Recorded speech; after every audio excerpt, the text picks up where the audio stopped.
Hi, I'm Maggie. I'm going to be going into my third year studying law at Jesus College, Oxford. This is one of two videos. In this video, I'm going to be going through the law application process. I go through the steps in the application process and what the admissions tutors are looking for. The other video I've made is about kind of law at Oxford in general, what my life doing law at Oxford is like, basically. I'm going to start with a preliminary point. If you're watching this because you want to become a lawyer, have a career in law, but you're actually a lot more interested in something else academically, so say you want to become a lawyer but you really love English, just do the English degree. It's a very common pathway to do a non-law degree and then do something called the law conversion course.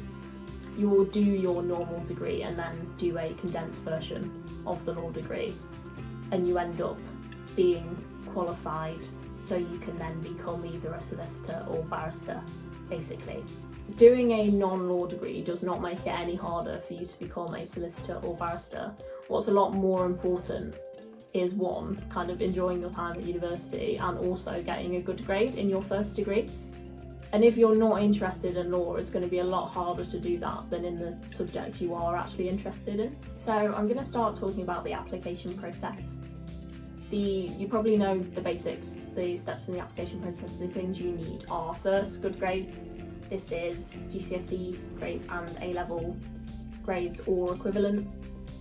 You need a personal statement, at least for this year, which shows why you're interested in studying law. You need a good LNAT multiple choice score and essay.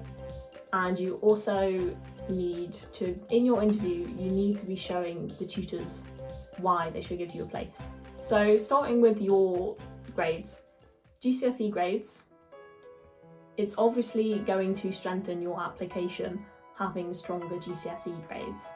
However, Oxford contextualise GCSE grades. So if you, for example, went to a lower performing high school, you're from an area where there's lower progress to higher education, or you have other kind of personal extenuating circumstances, for example, you were in care, this means that your GCSE grades will be contextualised. So Oxford will take this into account, and then because your grades have been contextualised, this mitigates maybe slightly lower GCSE grades. So if you don't have all 9s, don't stress. As long as you've got kind of grades where you can show that you are academically able, that's fine. Don't let not having straight 8s and 9s stop you applying. With A-levels, Oxford asks for 3 A's for law at the moment, which is actually lower than quite a lot of other universities. A lot of universities now have started asking for an A star and 2 A's, so that's quite nice because it does take the pressure off getting that A star. If you have 3 A's, great. I wouldn't say you need any more than this. You definitely don't need 4 A-levels. It's not going to make your application stronger. They ask for 3 A's because that's what they think you need to be able to cope with the law degree, and they see enough of you as a person through the other aspects of the application process that they don't feel like they need really high entrance grades to differentiate between candidates. Now, the personal statement for this year, so people applying this September, October, you do still need a personal statement, as I'm sure you know. You need to show, this sounds like a really obvious point, but your personal statement needs to show why you're interested in studying law. You are doing a law degree, which is very different from law as a profession. So you don't want to be talking about, oh, and I want to become a solicitor and I've done all this work experience. Great if you can show that your work experience gave you an interest in a certain area of law that you would like to study, but you need to make sure that you're keeping it focused on academics. The easiest way of doing this is through what the admissions people call supercurriculars. Supercurriculars can be things like books you've read, academic summer schools such as Unique, things like podcasts, online courses, MOOCs, so massive open online courses are quite useful, things like that. Another thing I will say is the material you use doesn't have to be super academic, so you don't need to be reading full-on university textbooks because you're not going to get anything from them. I remember when I was writing my personal statement, I was really like, okay, so Oxford does jurisprudence, so I'm going to read a jurisprudence textbook. I read about 4 pages and then just gave up because I know I don't understand any of this. And to be honest, there's still a lot of jurisprudence I don't understand after having studied it. So definitely don't think that you need to read something really academic to impress the tutors. The books I put on my personal statement were Eve Was Framed and The Secret Barrister, which are very, very obvious examples of books you put on a law personal statement. I think every single person who wants to do law has read at least one of those 2 books, and that's fine. I got a place. You should stick with the books you can buy in Waterstones because they are going to give you an insight and an interest in law in a way that you will understand and you will be able to talk about. Because the most important thing, both kind of in your personal statement and if you get asked about it in interview, is you can talk about what it is from this resource, from this supercurricular that interested you and made you want to do law. So one quite nice thing as well you can do on your personal statement is talk about a case. What I did is I went onto the Supreme Court website, looked at the most recent judgments and clicked on the one that used up the least characters, which ended up being Stocker and Stocker, which is a defamation case about a Facebook post, basically. If you can kind of read a case and tell the tutors through your personal statement what you found interesting or what you picked out of that case, it's really good because that's what you're doing for your law degree. Your LNAT, if you didn't already know, takes 2 parts. The first part is the multiple choice section. You have, I think, it's something like 85 minutes to do 42 questions. The multiple choice section, it's basically like really hard comprehension. So you get given passages to read about, they're normally like an article extracts or about something really random you've never read about. Like I remember all of the practice questions being about Scientology. What you do is you have to read this passage and then you get normally about 4 questions for each where they give you some statements and you have to pick the one that is true. The LNAT is really hard. So for context, out of 42, the national average for everyone who takes it is normally about 20, 21. The Oxford offer holder average is kind of anywhere between 28 and 30, but if you don't get 30, that's obviously not the end of the world. Everything in your application is considered. And also, for context, I got a 26 in mine, which although is higher than the average, was still lower than the average for offer holders in my year. You get people with a very wide range of LNAT multiple choice scores who get offers.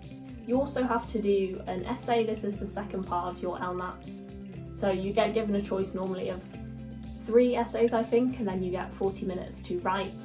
One of the best things you can do to prepare for this section of the LNAT is just like by doing timed practice essays, getting other people to read them. Because this does 2 things. One is it just helps you kind of think about the sort of controversial issues you're going to be asked essays on. Like this is, because the point of an LNAT essay is you are kind of giving an argument to a controversial issue. The practice essay questions are structured similarly, obviously. The other thing that it does is it means you can be confident going into your LNAT that you will be able to do the essay in time. When you do timed essays, you know how long it will take you to write 500, 600 words. So for me, it was about 20, 25 minutes, and then I knew that I could spend at least 15 minutes planning, which was really useful and also just quite calming going into it knowing like, okay, I don't have to worry about being able to finish it. What I do have to worry about is my arguments, but I have time to think about that in the LNAT. When you are preparing for your LNAT, the best resource is on the LNAT website itself. There's an online simulator where you can do basically a simulated LNAT, which is really useful because they are done online. They're done in drive-in test theory centres, which especially if all you're used to is doing exams and tests on paper, it can be nice to do the simulator so you kind of know not only what format but what doing a test on a computer feels like, because it is different. I think the LNAT is definitely a really important part of your application. I'd say that it's probably most important when it comes to shortlisting for interviews. Obviously, I'm not an admissions tutor, I'm just someone studying law talking about my own experiences, but I personally think that it's more important when it comes to shortlisting you for interviews. I would say once it comes to interviews, that then kind of becomes the most important thing. So moving on to the interview. For law, you tend to get 2 interviews at one college. So I did 2 interviews at Jesus, both about 20 minutes long. Both I had pre-reading for. Now I did my interviews online, which is the format they are going to be in now for the near future at least. So how pre-reading works is you are emailed a passage. Well, I was emailed a Roman scenario and then an extract from a case as pre-reading, and you get about 20 minutes, half an hour to read that, and then the interview basically takes the form of you discussing kind of those passages. The good thing as well about having pre-reading is it's stop one. In those 20-30 minutes before the interview, you have to stop panicking because you've got something to do, and also you just feel a lot less overwhelmed because you kind of know what you're going to talk about in the interview by the time you've done the reading. It's not like you go into it and be like, what could they possibly ask? Because for law you don't need any legal knowledge at all. Most people won't have any.